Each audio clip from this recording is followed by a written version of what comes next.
With Aspire Beta, you'll notice that when you double click on a hole type, you not only get capillary, which is what used to be the case, but you'll see some other options here. So there's the feed activated sampling point and the refrigerated unit.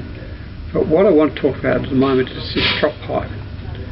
So a drop pipe is basically a bit like a capillary, but where it's using a regular pipe.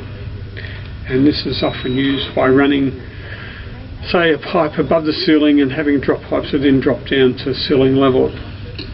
So if I select this here, you'll notice I get, because it is a normal pipe, I'll actually see a section underneath here that corresponds to, it's got an end cap, so all intents and purposes it looks like another pipe.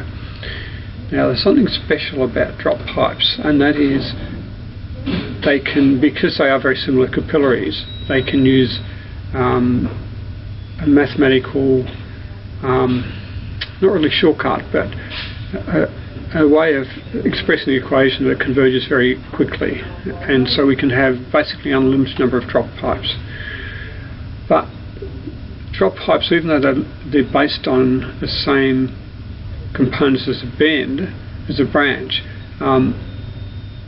are different in that they only have one sampling point. As soon as I put another sampling point in here, put one there, you'll notice it changes to branch, and it goes grade, which means we no longer can, so go back up here, no longer can I toggle this back to being a hole. It's no longer acting as a sampling point because it's actually got two sampling points. And since you've got branches and not drop pipes, you've got a restriction of about 6 or 7 layers of branching. And after that, we make no guarantees about the solution converging. So feel free to use lots of drop pipes, but be careful about using branches. So if we go back to here, we remove this hole. Let's just do that again. Move that hole there. You'll see this now returns to being a drop pipe. We can have bends, we can have other components in there. As long as they're not sampling points, it'll still stay as a drop pipe. And you'll notice that if I change the end cap size here to say 2.5, this changes as well. But this is really just giving that essentially the hole that this is referring to is really the hole of the end cap. So just think of it as like a capillary. So if I were to toggle this to a capillary, you'd see that a lot of the features stay very similar. So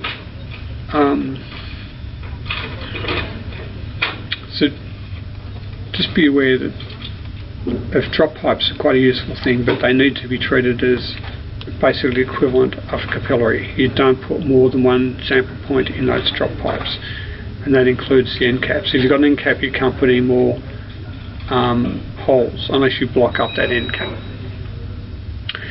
And if we look at the 3D view,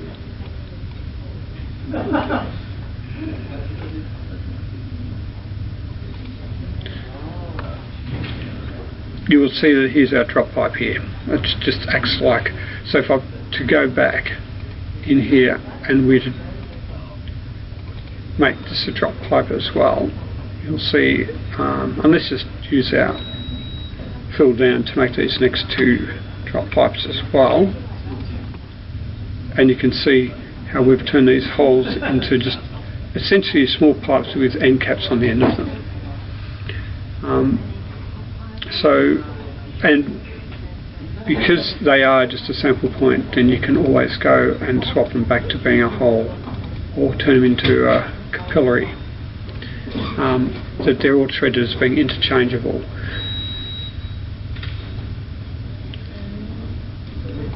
So there's one other subtlety with drop pipes, and that is if we go up here to our groups, if we create use end caps to reduce transport time, and we look at our groups, there's a default end cap group, but you'll notice that that these end caps here associated with the drop pipes are put in that group, because the default end cap group, as you'll remember, is used purely not for sensing the smoke, but just purely to speed up the transport, whereas the drop pipe end caps are being used as sensors, as sampling points, and so that's why we don't put them in this group here. So one thing you'll notice too is if I go and select something in this group, it appears in the table. So, and similarly, if I'm not quite sure what a row in the table corresponds to, I can click it here and I can see where it is in a 3D view. So both these things are linked. Anyhow, that should give you a bit of a feel of what drop pipes are about and how drop pipes differ from branches. And that's quite an important distinction to remember with Aspire Beta.